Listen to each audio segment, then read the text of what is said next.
Alright, g'day guys, welcome back to another episode. I went to the estuary this morning while I waited for the tide to come in and the sun to come up. I went out with the spear and the head torch to see if I could spear some flounder.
Right, got a couple flounder, some nice fatties, saw a few more but missed a few and let a few go and some were a bit small. Sun's come up now, tide's coming a bit, so let's go get the boat on the water.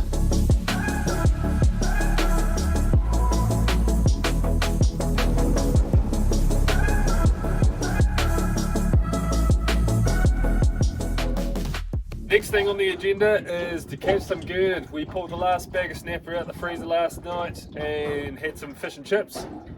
So I'm completely out of fish now, so back into the fishing. It's the end of the season now, the snapper are probably moving off. There's probably a few still around, but I'd rather eat gurnard than snapper anyway, so I can see a few workups and they're tempting me at the moment. As I say, we've got no fish, so I just want to stock ourselves back up again. Once the sun hits the middle of the sky and it's warmer, I'm going to get in the water. I don't really have the balls to get in right now because it's cold and I've been walking around the estuary all morning, so I'm going to wait till it warms up, then I'm going to get in the water and hopefully grab a few crows. So stick around if you want to see more. Let's get into it. So this here is my homemade burley bomb. All minced up mackerel frames, kahawai frames, old bait, old pilchards, squid, crayfish bodies, pretty much anything has gone in there. Put it in one of these socks and chuck it in a little 5-litre bucket, and there's your 5 kilo burley, or I don't know how many kilos, but 5 litres. So just going to pump that and hopefully catch a fish. I've already caught one gurnard, but he was a bit too small, so I chucked him back in. Hopefully it's a gurnard. Feels like a gurnard.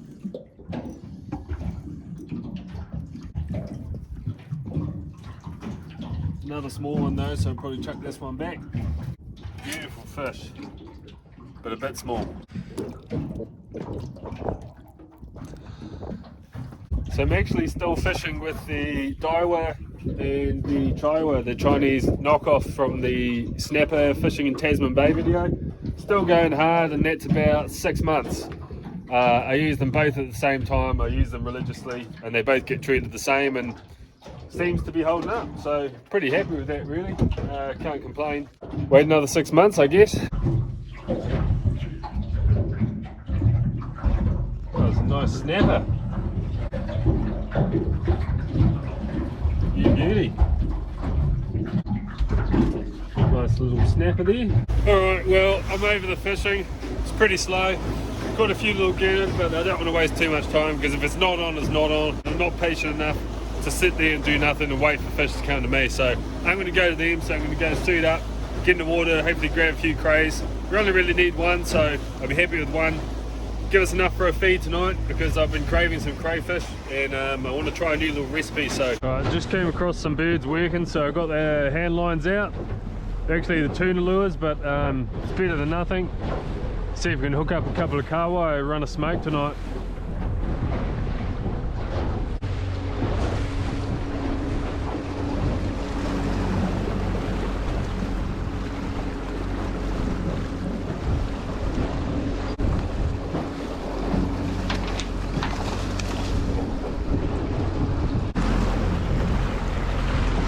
Oh yeah.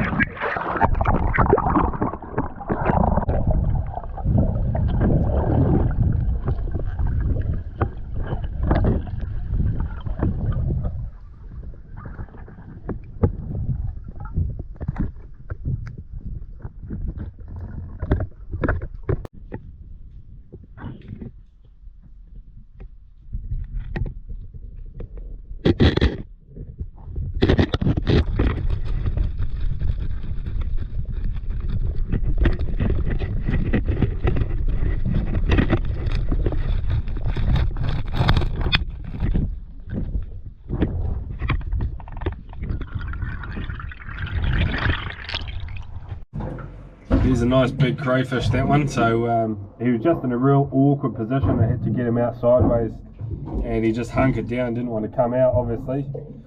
But yeah, it's a bit of a shame we lost a few legs. Yeah, they're definitely all me. So yeah, that's a bit of a shame, but still some pretty good eating. That's a nice crayfish for Nelson. Remember, you got to trim the tail fin. So I'm going to do that now. I'll show you how to do it, because you can't forget. If you forget, you'll get a fine, and stop stuff getting onto the black market. So I'll show you how to do that quickly. So you're just going to stretch your crayfish out and get that middle fin. You don't have to take much off it.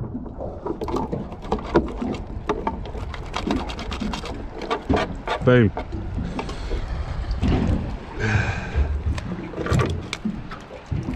Oh, get off it. Get off it. Alright, he's holding on to that. He's not going to let go. Chuck him in there. We'll give this guy a measure. This is the first one I got. So this is a male. Second one in. Yeah, he's legal. Yep, he's well legal. So I'll clip this guy too. Young male. Done. There's both crayfish clipped. Not a bad haul for the day, really. There's a good one there. Couple flounder from the morning. And a couple crays. Not bad. Right, that's it for me out here. I'm going to punch back in, get this boat cleaned up, and hopefully cook up a feed for dinner. So we'll see you back at my place. Alright, so we're back at my place now. The fish has been on ice for a couple of hours. We're going to rip it out, get it all processed, and we're going to get into a sushi session. We're going to have a crayfish sushi, a sashimi, a raw fish, kahawai sushi, and a crumbed flounder sushi. So we're going to have a whole mixture. We'll get into processing all this, get it all cut up, and then we'll get onto the cooking side of things. Let's get on one of these flounders. I'm just going to show you how I whip the fillets off these flounder.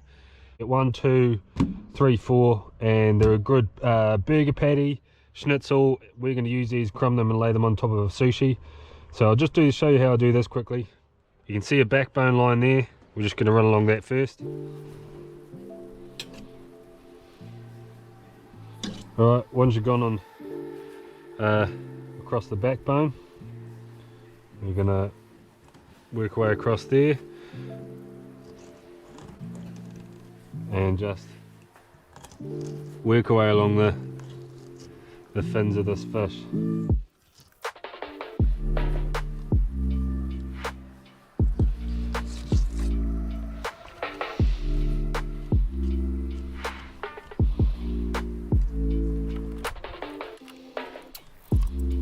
Boom, there's one.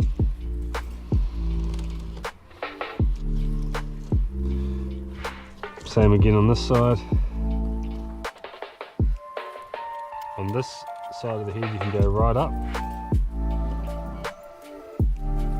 and get all that meat up the top there.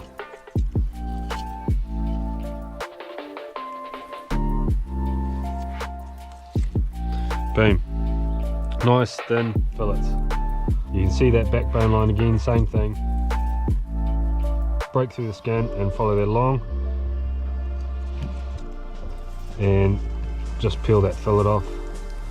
A nice thin flexible knife is best for this.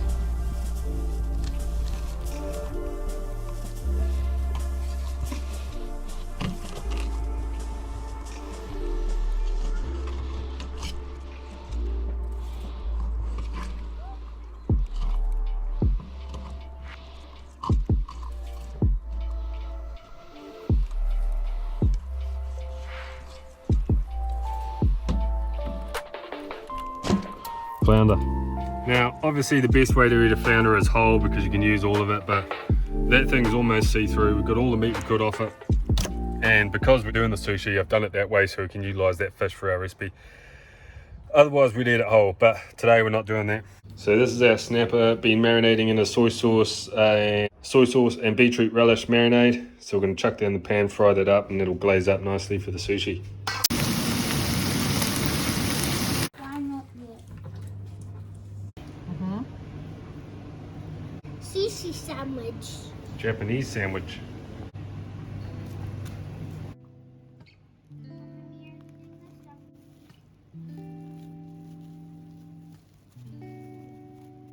Alright, let's make this sushi. Cucumber, carrots, avo, onion, beetroot fried snapper.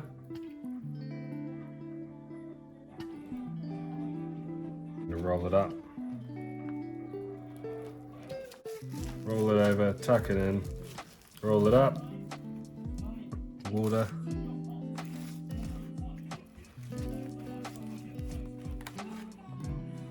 Boom. Wet the knife.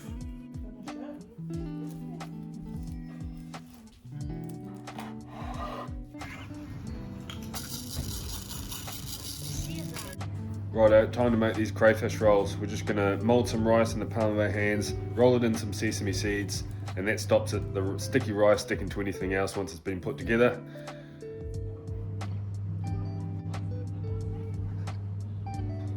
Place the crayfish on top of the rice roll and then wrap it up with the sushi wrapper. And it's pretty much the same theory for all the other ones that are the rice rolls with something on top.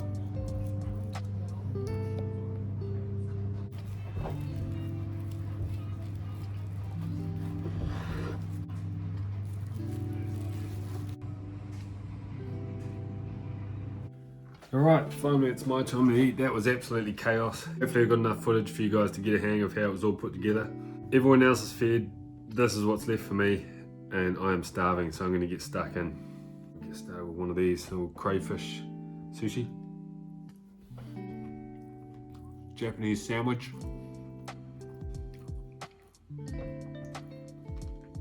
Raw Hawaii sushi roll, sushi ball.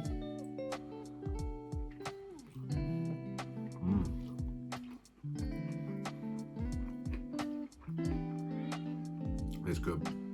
We are so lucky in New Zealand to be able to go out, get a variety of seafood in a couple of hours and put together something like this. You got crayfish, fish, crumb fish, raw fish. So blessed to be able to go out there and get this kind of stuff on the doorstep. What's next? This one looks like it needs mayo.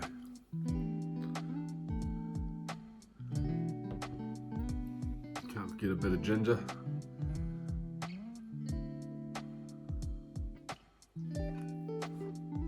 That one would be good without the soy sauce, I reckon. Let's try that one. That crayfish is so good. Can't beat fresh crayfish. Last but not least, the crumb flounder from this morning. Speared this morning, put on ice, crumbed. Let's give this a go. Bit of ginger, bit of soy sauce.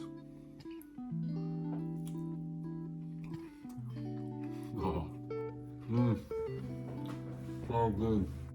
This is the first real meal I've eaten today, and now I'm starving.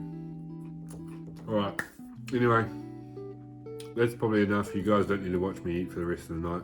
I'm going to demolish this, call the video there. So once again, thanks for watching. If you like it, give it a thumbs up, and we'll see you in the next one.